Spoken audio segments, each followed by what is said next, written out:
A graça e a paz do nosso Senhor e Salvador Jesus Cristo seja contigo, meu irmão, minha irmã.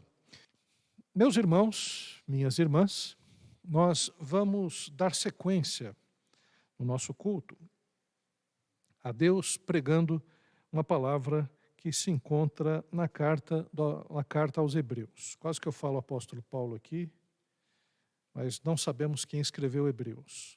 Carta aos Hebreus, no capítulo 6.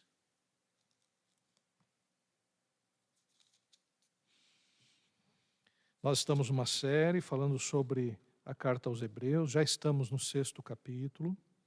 Esse 6º capítulo talvez seja o capítulo mais complicado da carta aos Hebreus, e alguns até falam mais complicado da Bíblia.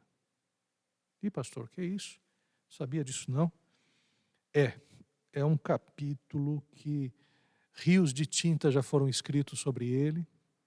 É um capítulo que traz uma polêmica muito grande acerca de calvinistas e arminianos, se o cristão pode perder a salvação ou não. E esse é um capítulo chave nessa discussão. Então, na semana que vem nós vamos entrar nessa discussão. Então, se você quiser saber o que é, né, quem são os arminianos, quem são os calvinistas, são seitas, são seres de outros planetas, quem são eles, né? Então, às vezes eu acho que são, viu?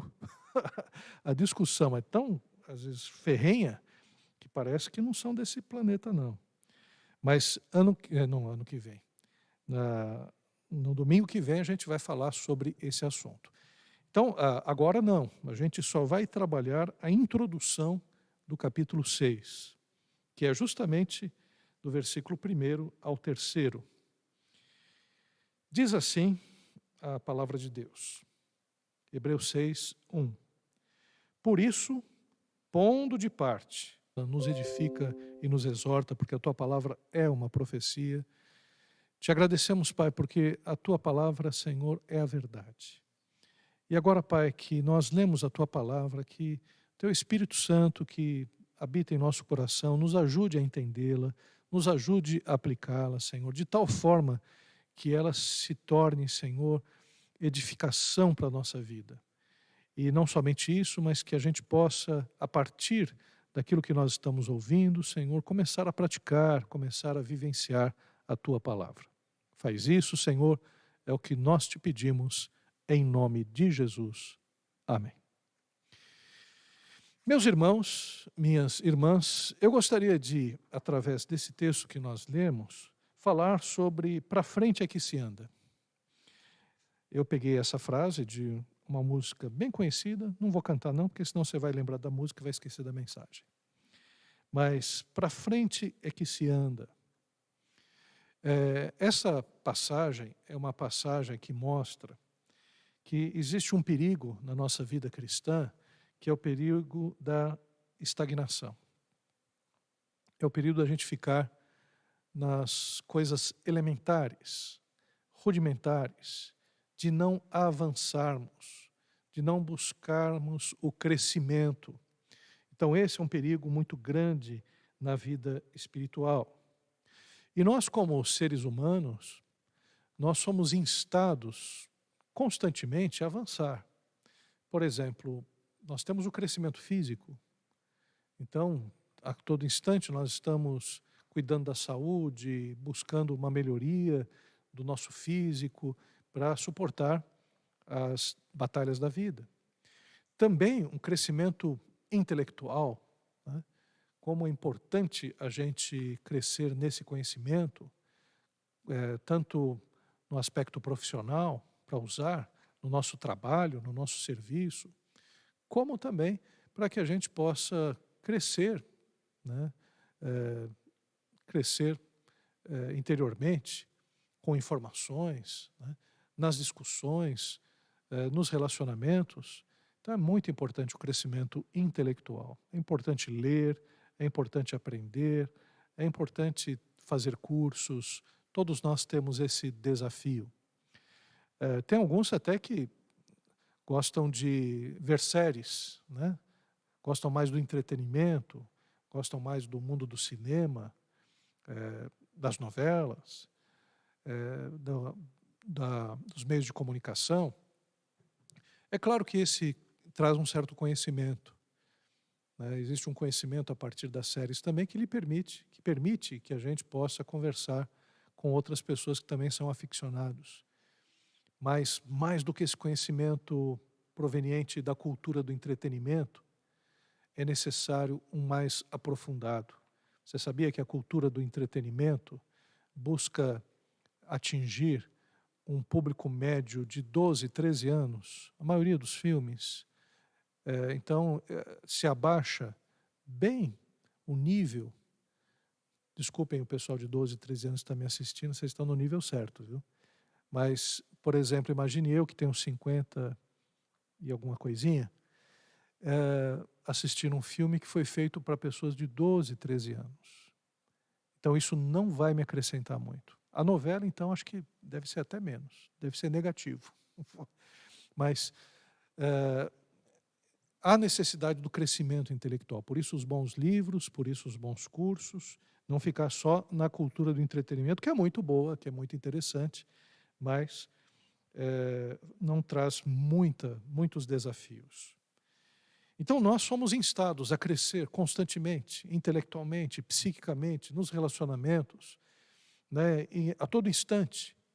E claro, nós também somos desafiados a crescermos espiritualmente. Tem pessoas que são inteligentíssimas, PhDs, são ótimos doutores, têm um conhecimento intelectual enciclopédico, mas são pobres espiritualmente, conhecem nada acerca de Deus.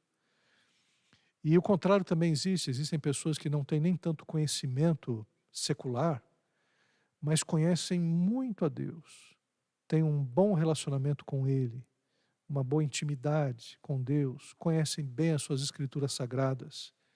Esses crescem e muito espiritualmente.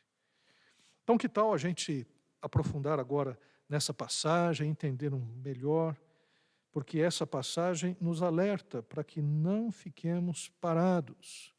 Por isso é preciso avançar. É para frente que se anda. A gente não pode ficar parado, e principalmente no aspecto espiritual.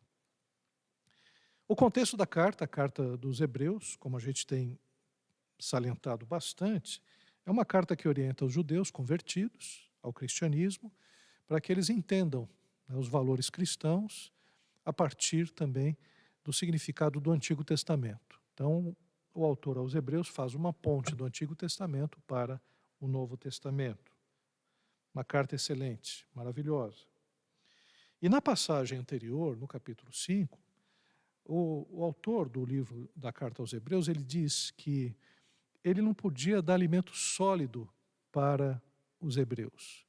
Por quê? Porque eles estavam acostumados só com a papinha, né? Ou melhor, com leite, né? Que ele gostaria até de avançar, mas ele via que o nível espiritual que os hebreus, que os judeus convertidos tinham, estava muito baixo, né? Então, até esses versículos que nós lemos no capítulo 6, esses 3 versículos, são uma continuidade do capítulo 5. Nesses 3 versículos, então, o autor do livro aos Hebreus, da carta aos Hebreus, ele vai então fechar o que ele começou no capítulo 5, mostrando que não dá para ficar eternamente crianção, né? Não dá para você ficar uma pessoa ingênua nas coisas espirituais. Você tem que avançar, tem que se aprofundar, tem que conhecer. É interessante que tem vezes que a Bíblia diz que a gente precisa ser como uma criança, né? Porque delas é o reino de Deus.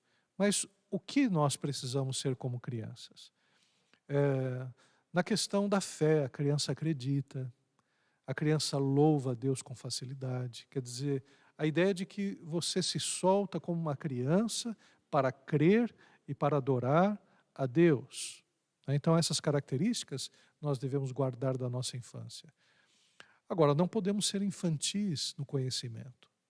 nós já temos uma certa idade.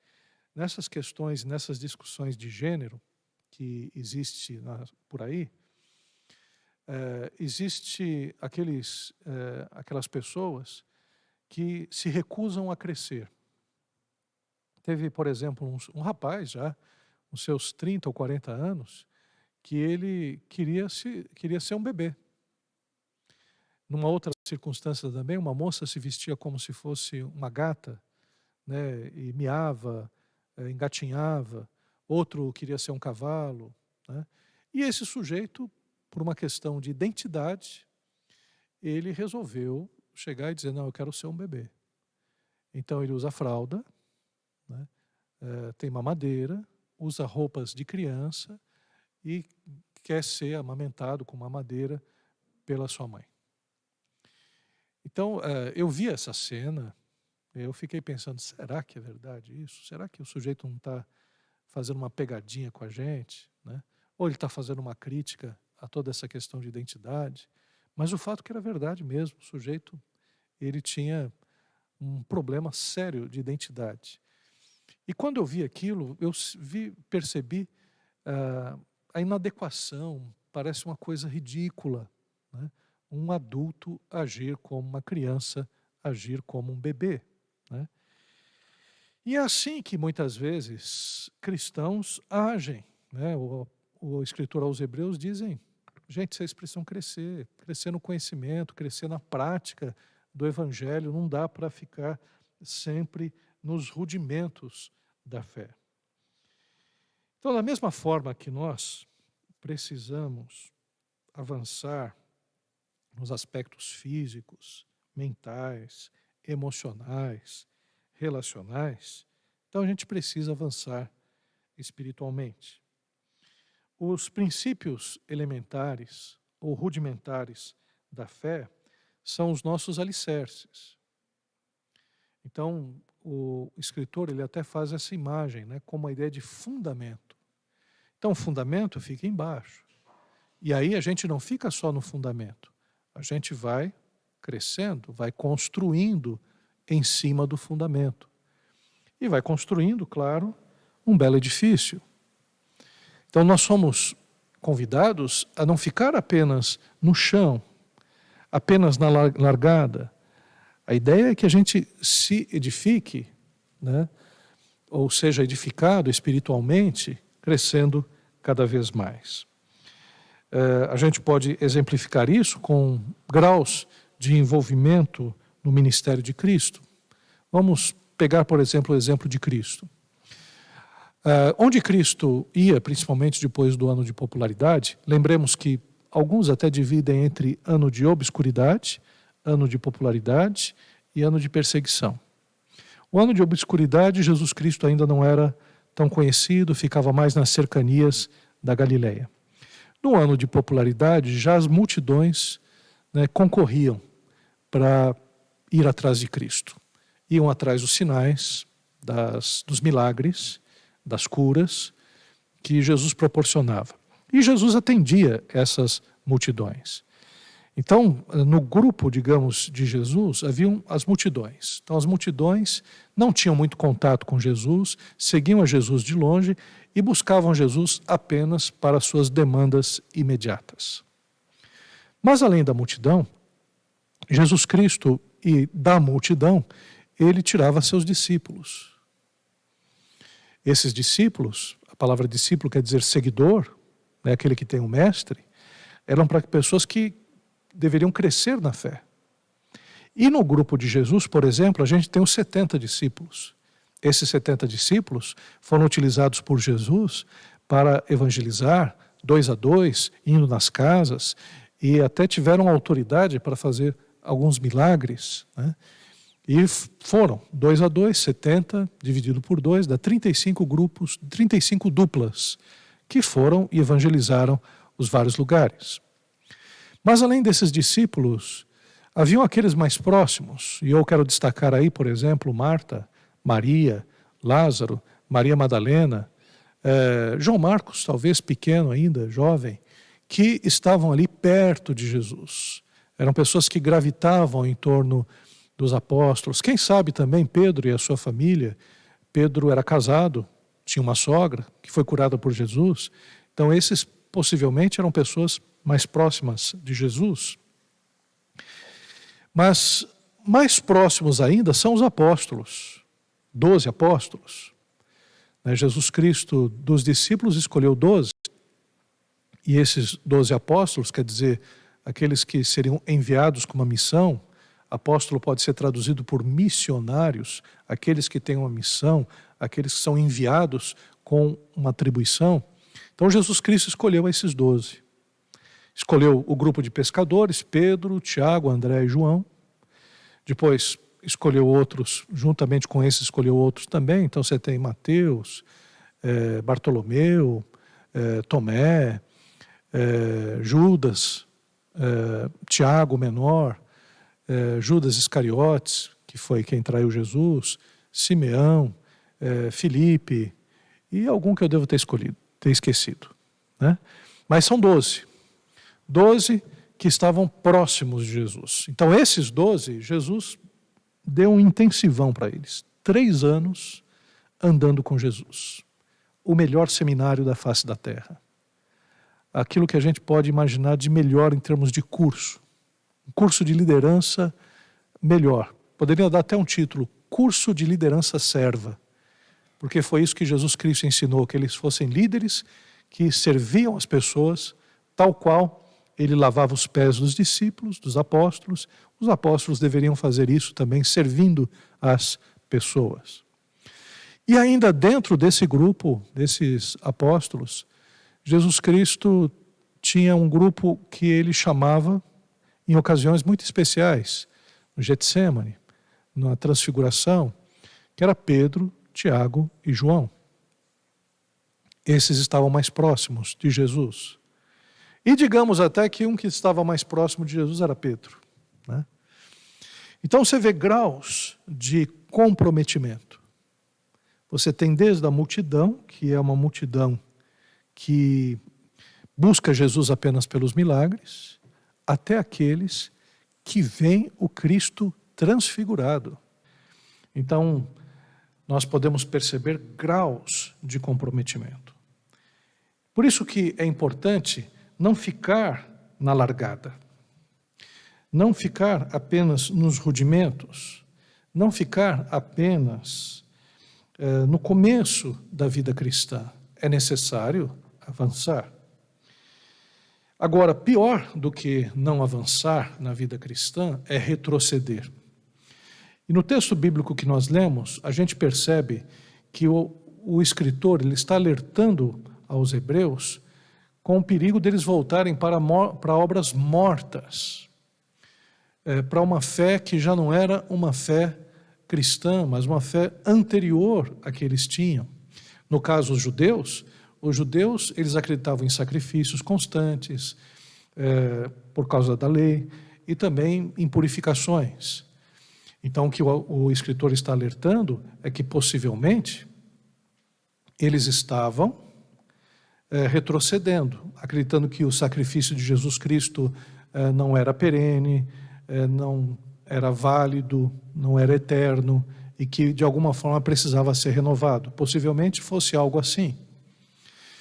Existiam também os gentios da igreja, que talvez estivessem voltando para costumes antigos, porque os gentios tinham as práticas de culto, que eram práticas onde eles faziam suas ofertas a deuses, tinham as suas mandingas, tinha as suas superstições, e de alguma forma talvez eles estavam voltando, retrocedendo a essas obras mortas.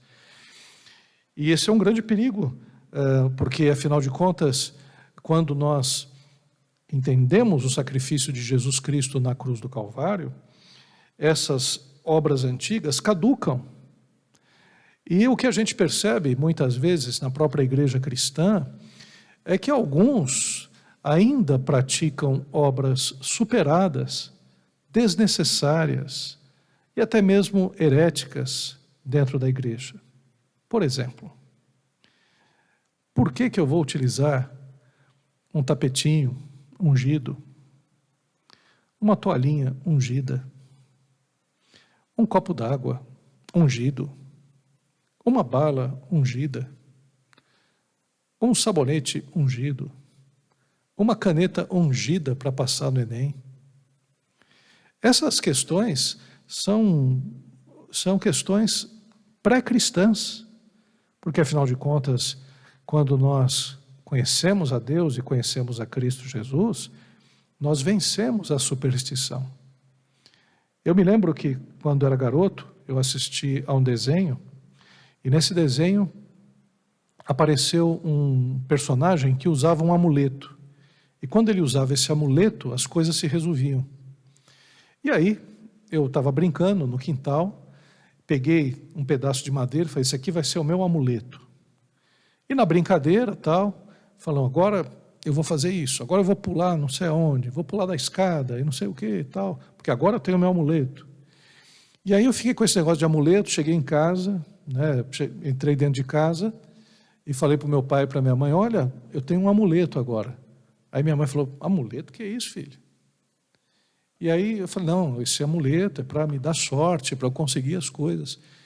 Aí ela chegou e disse para mim, filho, nós não precisamos de amuletos. Nós cremos em Deus. Se Deus não fizer aquilo que a gente quer, é porque não é para ser. Não vai ser um amuleto que vai resolver isso. A nossa fé está em Deus. A nossa fé está em Cristo. E aí eu larguei essa bobagem de amuleto já muito cedo, quando era criança. E o que a gente percebe? Existem muitos cristãos que ficam nos rudimentos da fé, que não avançam, e que têm um perigo de não apenas deixar de avançar, mas de retroceder a visões supersticiosas da fé cristã. Ora, né, um cristão com um copo d'água, né, um cristão fazendo mandingas, um cristão, né, utilizando elementos supersticiosos da fé, se ele tem acesso direto a Deus através de Jesus Cristo, o nosso Senhor e o nosso Salvador. Então, o que nós podemos perceber em relação ao que o autor dos Hebreus está escrevendo, eles estão dizendo, olha, vocês correm perigo de voltar atrás e não apenas ficar no básico. Agora, o que é o básico da fé cristã? O escritor dos Hebreus, ele faz uma crítica aos Hebreus, dizendo o seguinte, olha, vocês deveriam avançar, mas vocês ficam nos rudimentos. Vocês ainda estão discutindo acerca de batismo, vocês estão discutindo acerca de imposição de mãos, vocês ainda estão discutindo a ressurreição dos mortos e o juízo eterno. Vocês deveriam avançar mais. Quando eu li essa lista, eu falei, pela madrugada. Porque tem cristão que até hoje não entendeu o batismo. Tem cristão que até hoje não entendeu o que é a imposição das mãos. Depois eu vou explicar o que é. Mas tem cristão que não entendeu a ressurreição dos mortos e nem o juízo eterno. E o escritor hebreu está dizendo, isso é rudimento. Isso é elementar, vocês já deveriam ter passado por essa fase. Aí a gente fica pensando na qualidade da nossa fé, porque nós não estamos conhecendo o básico do Evangelho. Muitos na igreja não conhecem as principais doutrinas da fé, ou o que a gente chama da confissão de fé, ou o credo apostólico, como os primeiros cristãos, depois da era apostólica, chamavam. Então, nós estamos numa encalacrada, estamos numa situação absurda de desconhecimento das Escrituras.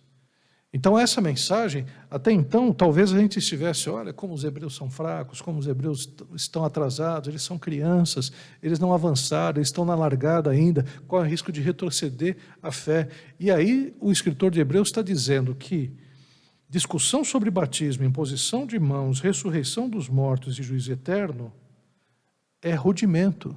E aí você olha, você leva um susto, porque talvez você, meu irmão, minha irmã, não tenha firmeza doutrinária nesses 4 aspectos que foram mencionados pelo escritor.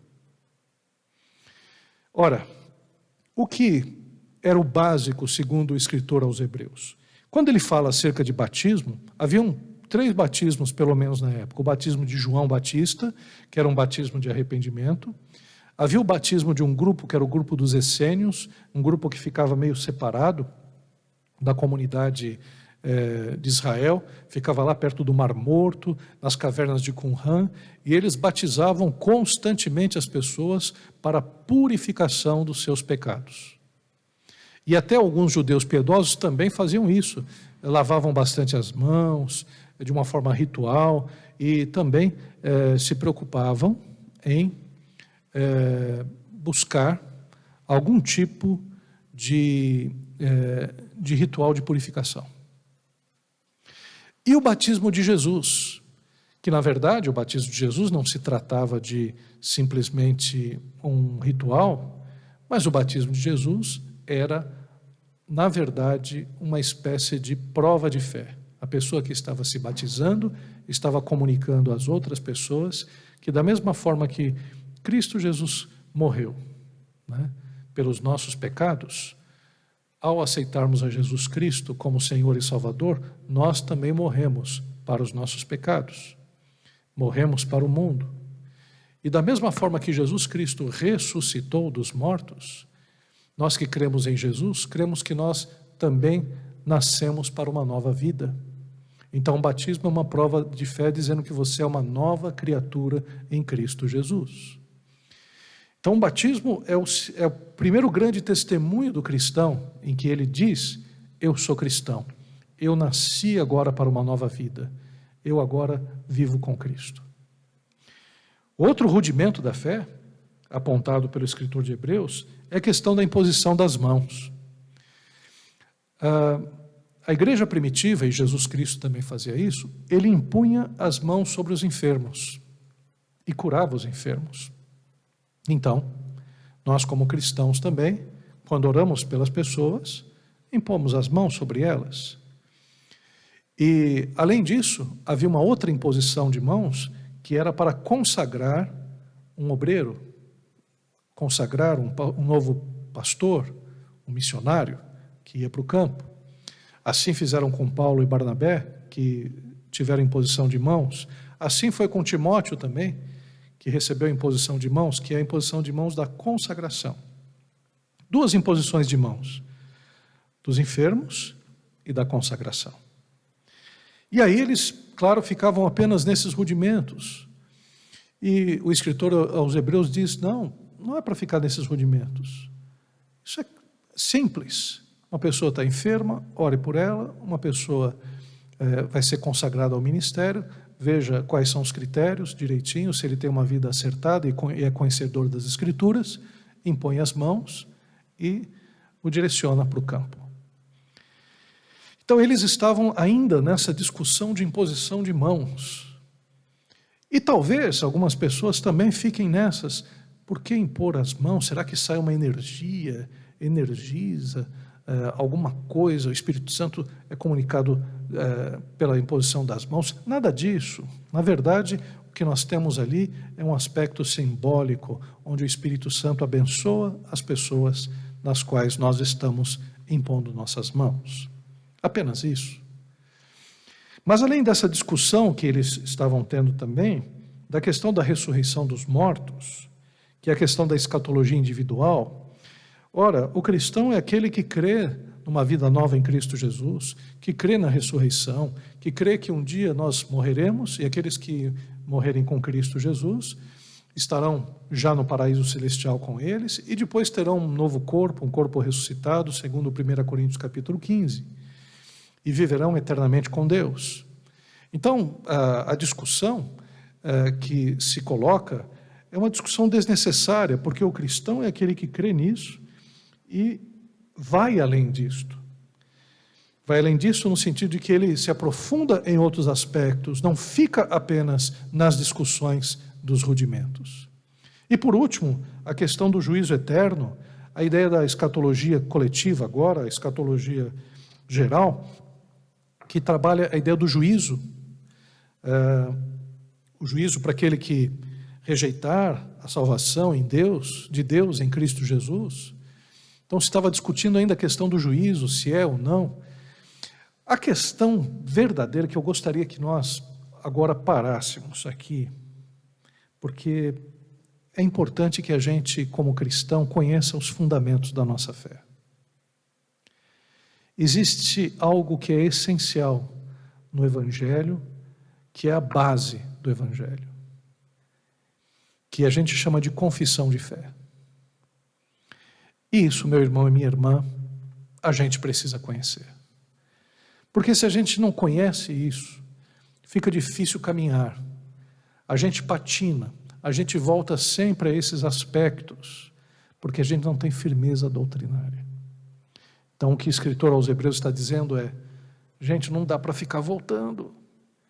A gente deveria já ter avançado e vocês estão ainda discutindo rudimentos da fé, coisas de confissão de fé que vocês já deveriam ser mestres e não ficar nessa infância cristã.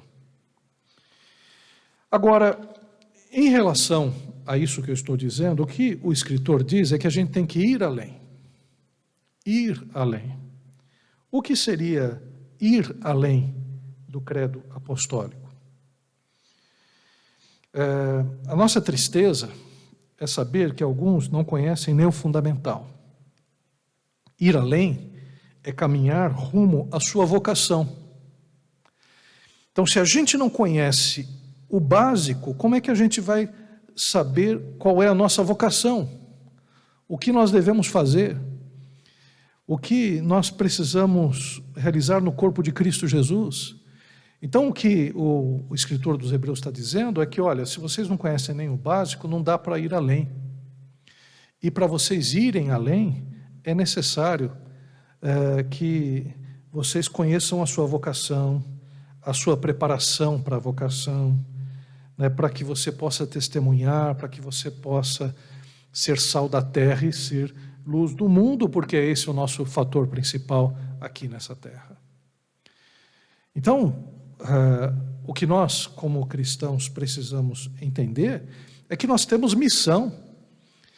Nós não podemos ficar parados na largada discutindo questões de rudimento, não tendo certeza de alguns aspectos, porque lá para frente existe o desafio de ser um cristão atuante, um cristão que é sal da terra, quer dizer, que evita que essa terra apodreça, que salga as instituições, que salga a escola, que salga a família, que faz com que essas instituições elas possam permanecer, não se deteriorarem rapidamente. Esse é o objetivo de ser sal da terra. Dar gosto, o sal dá gosto. Quer dizer, o sal dá tempero ao mundo. Nós somos o tempero, nós somos o equilíbrio do mundo. Um mundo caótico, um mundo complicado, precisa de pessoas que sejam temperadas, temperantes em relação a ele. E, além disso, nós temos a missão de ser luz do mundo. E essa missão de ser luz do mundo é de apontar o Evangelho de Cristo. Como é que nós vamos apontar o Evangelho de Cristo se a gente fica discutindo questão de batismo ainda, se a gente fica discutindo questão de credo apostólico, se a gente não conhece nem a Trindade, se a gente não consegue entender a relação de Deus Pai, Deus Filho e Deus Espírito Santo, se a gente não consegue entender e saber o que é Antigo Testamento, o que é Novo Testamento, o porquê de um, o porquê do outro, né? São questões que a gente precisa avançar. E avançando, a gente vai ter mais segurança da nossa vocação. E eu quero encerrar dizendo o seguinte, que a gente não pode separar o conhecimento e a vida prática. A gente não pode ficar só discutindo o conhecimento. A gente tem que avançar para a prática. A analogia da caminhada, ela é perfeita, porque nós, tendo sido chamados, andemos na prática da vida cristã, no caminho cristão. Não é para parar, é para avançar. Que o Senhor nos abençoe nessa jornada, nessa caminhada, para que a gente consiga efetivamente realizar aquilo que Deus tem para o nosso coração. Então, nesse instante, eu quero orar por você. Orar por você que já está na caminhada. Você que não é um cristão Horácio. O que é um cristão Horácio? Cristão Horácio é aquele personagem do Maurício de Souza que tem a cabeça grande e o braço curto. Fica só na questão do conhecimento, mas não conseguiu trabalhar essa questão da prática na sua vida. Nós somos chamados a exercer o nosso ministério cristão. Então, avancemos na nossa fé. Vamos orar? Feche os seus olhos. Nesse instante, nós vamos pedir ao Senhor que nos abençoe. Pai querido, eu quero orar a Ti, Senhor, primeiramente te agradecendo pela Tua palavra, que é maravilhosa, que é grandiosa, que é bendita. Queremos te agradecer, ó Pai, porque Tu és um Deus gracioso, um Deus abençoador, um Deus que nos dá, Senhor, a salvação e que além da salvação nos dá uma vocação e uma missão. E Pai amado, nós queremos te pedir agora, Senhor, trabalha no nosso coração, no coração dos nossos irmãos, para que a nossa vida cristã não estacione, para que a nossa vida cristã não fique se perdendo em rudimentos da fé, mas que a gente possa ter um bom alicerce e que através, Senhor, da nossa vida, Cristo seja glorificado e um belo edifício seja construído para louvor da glória do Senhor Jesus. Faz isso na minha vida, na vida dos meus irmãos, na vida de todos aqueles, ó Pai, que estão nesse momento assistindo essa live. É o que nós te pedimos, é o que nós oramos, em nome de Jesus. Amém. Vamos receber a bênção apostólica.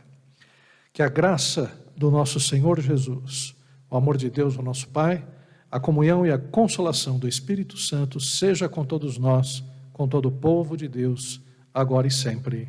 Amém. Deus abençoe.